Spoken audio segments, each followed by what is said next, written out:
ಎಲ್ಲರಿಗೂ ನಮಸ್ಕಾರ ರೀ. ಹೆಂಗದಿರಿ? ನಾನು ಶ್ವೇತಾ. ಜಗತ್ನ್ಯಾಗ ನಡೆದಿರೋ ಸುದ್ದಿನ ನಮ್ಮ ಉತ್ತರ ಕರ್ನಾಟಕ ಭಾಷೆದಾಗ ಹೇಳಕ್ ಬಂದಿನಿ.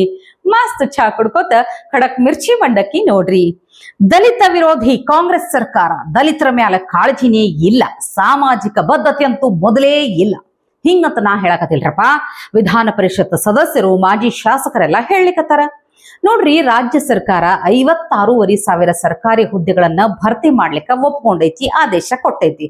ಚಲೋ ಆಯ್ತು. ಯಾಕಂದ್ರ ಹೋದ 3-4 ವರ್ಷದಿಂದ ಈ ಆದೇಶದ ಸಲುವಾಗಿ ನಿರುದ್ಯೋಗಿಗಳೆಲ್ಲ ಯಾವಾಗ ಕೆಲಸ ಸಿಗ್ತೈತಿ ಅಂತ ಕಾಯ್ಕೊಂಡು ಕುಂತಿದ್ರು. ಹಿಂಗಾಗಿ ಯುವಕರಿಗೆ ಈಗ ಕೆಲಸ ಸಿಗ್ಲಿಕ್ಕತ್ತದ. ಚಲೋ ಅದು. ಆದ್ರೆ ಇಲ್ಲಿ ಗದ್ಲ ಏನಾಗ್ಯದ ಅಂದ್ರ, ಈ ಒಳ ಮೀಸಲಾತಿ ತೀರ್ಮಾನದಿಂದಾಗಿ ದಲಿತ ಸಮುದಾಯದವರಿಗೆ 3,600 ಹುದ್ದೆಗಳು ನಷ್ಟ ಆಗ್ಲಿಕ್ಕತ್ತದಂತ ಮಾಜಿ ಶಾಸಕ ಎನ್ ಮಹೇಶ್ ಅವ್ರು ಹೇಳಲಿಕ್ಕತ್ತಾರ.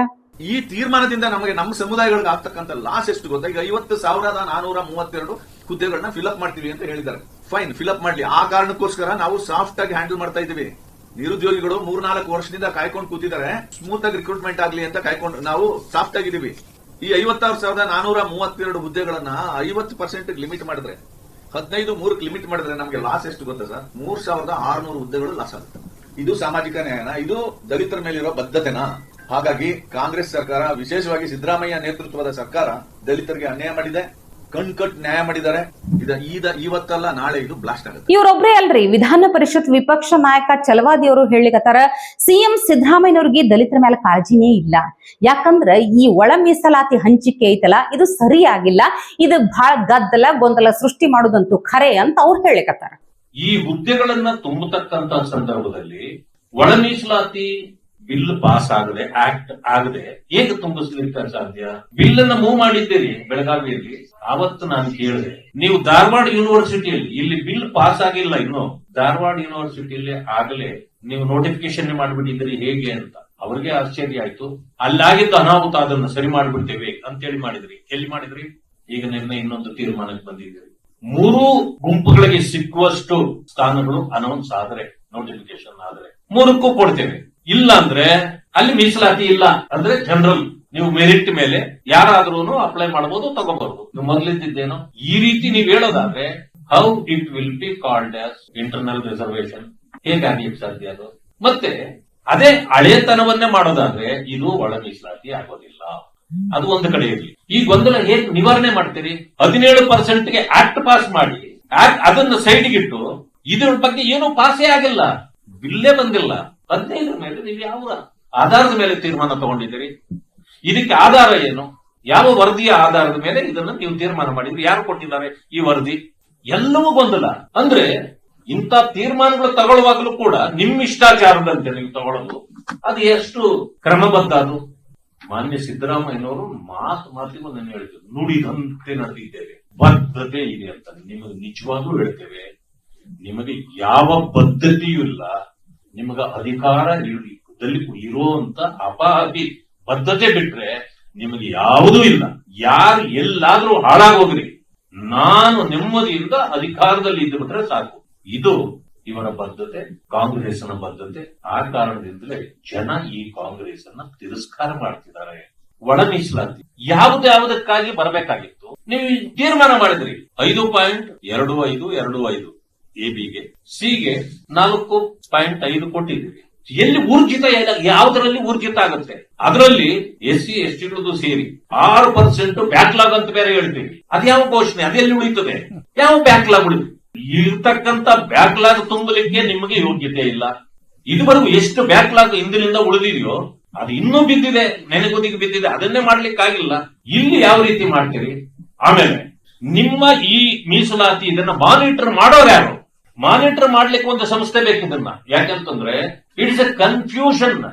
ಈ ಮೀಸಲಾತಿಯಲ್ಲಿ 5.25, 4.5 ಇದನ್ನ ಮಾನಿಟರ್ ಮಾಡೋರು ಯಾರು? ಡಿಪಾರ್ಟ್ಮೆಂಟ್ಗಳಲ್ಲಿ ಇದನ್ನ ಮಾಡಕ್ಕಾಗಲ್ಲ. ಯಾಕೆಂತಂದ್ರೆ ಇದು ಮಾಡೋದೇ ಇದ್ದಿದ್ರೆ ಇವ್ರು ಏನ್ ಮಾಡ್ಬೇಕಾಗಿತ್ತು? ಯಾವುದೇ department state as a unit ತಗೊಂಡಿದ್ರೆ ಇದನ್ನು ಸುಲಭವಾಗಿ ಪರಿಹಾರ ಮಾಡಬಹುದಾಗಿತ್ತು. ಇವರು ಡಿಪಾರ್ಟ್ಮೆಂಟ್ ಆಸ್ ಎ ಯೂನಿಟ್ ಆಗಿ ತಗೊಳ್ತಾರೆ. ಡಿಪಾರ್ಟ್ಮೆಂಟ್ ಅಲ್ಲಿ 1-2 ಪೋಸ್ಟ್ಗಳೇ ಬರೋದು. ಅದರಿಂದಾಗಿ ಎಲ್ಲವೂ ಮೆರಿಟ್ ಅಥವಾ ನೀವೆಲ್ಲರೂ ಕಾಂಪೀಟ್ ಮಾಡಿ ಅಂತ ಹೇಳ್ಬೇಕು ನೀವು. ಅಲ್ಲೇನು ಯಾವ್ದ್ರಲ್ಲೂ ನಿಮ್ಗೆ 5, 10, 20 ಹುದ್ದೆಗಳು ಬರೋದೇ ಇಲ್ಲ. ಅಂದ್ಮೇಲೆ ಎಂತ ಗೊಂದಲದಲ್ಲಿ ನೀವೆಲ್ಲರನ್ನೂ ಸಿಲುಕಿಸಿದ್ದೀರಿ ಅಂತಂದ್ರೆ ನೆಮ್ಮದಿಯಿಂದ ಯಾವುದೇ ಸಮಾಜಗಳು ಉಳಿಯೋದಿಲ್ಲ. ಎಲ್ಲಕ್ಕಿಂತ ಮಿಗಿಲಾಗಿ ಆ ಅಲೆಮಾರಿಗಳನ್ನ ತಗೊಂಡು 1% ಅಂತ ತೀರ್ಮಾನ ಆಗಿತ್ತು. ನಿಮಗೆ ವರದಿ ಬಂದಿತ್ತು, AKAD ಅನ್ನೋರ್ಗೆ 1% ಅಂತ ಇತ್ತು. ಏನಾಯ್ತದು? 3 ಗ್ರೂಪ್ ಮಾಡಿಬಿಟ್ರಿ. ಇದನ್ನ ತಗೊಂಡಾಗ ಆ ಗ್ರೂಪ್ ಹಾಕಿದ್ರಿ, 1% ಕೊಟ್ರ. ಈಗ ಅಲ್ಲಿ ಬರ್ತಕ್ಕಂಥದ್ರಲ್ಲಿ 4.5 ಕೊಟ್ಟಿದೀವಿ, ಅದರಲ್ಲಿ 20% ಅಲೆಮಾರಿಗಳು ಅಂತ ಹೇಳ್ತೀವಿ. Who will maintain that? ಅದಕ್ಕೆ ಆಧಾರ ಏನು? ಬರುವ 5 ಪೋಸ್ಟ್ಗಳು ಅಲ್ಲಿ ಸಿಕ್ಕಿದ್ರೆ 5 ಅಲೆಮಾರಿಗಳಿಗೆ ಕೊನೆಯಲ್ಲಿ 1 ಅಂತ ಆಗುತ್ತೆ. ಬಟ್ ಇದನ್ನ ಮಾನಿಟರ್ ಮಾಡೋರು ಯಾರು? ಸರ್ಕಾರ ಮಾಡುತ್ತಾ? There should be a separate department to maintain the credibility. ಅದು ನೀವು ಏನು ಮಾಡೇ ಇಲ್ಲ. ಅಂದ್ರೆ ಮತ್ತೆ ಗೊಂದಲಕ್ಕೆ ಶಿಕ್ಷಿದ್ರಿ. ದಲಿತರು ನೆಮ್ಮದಿಯಾಗಿರಬಾರದು, ಇದು ನಿಮ್ಮ ಉದ್ದೇಶ ಆಗಿದೆ. ಆ ಕಾರಣದಿಂದ ಇದು ಯಾರನ್ನೂ ಮೆಚ್ಚಿಸಲೂ ಇಲ್ಲ. ಒಂದು ರೀತಿ ಮೂಗಿಗೆ ತುಪ್ಪ ಸವರಿ ಮತ್ತೆ ಬಿಟ್ಟಿದ್ದೀರಿ. ಸಮಸ್ಯೆ ಮತ್ತೆ ಗ್ಯಾರಂಟಿ.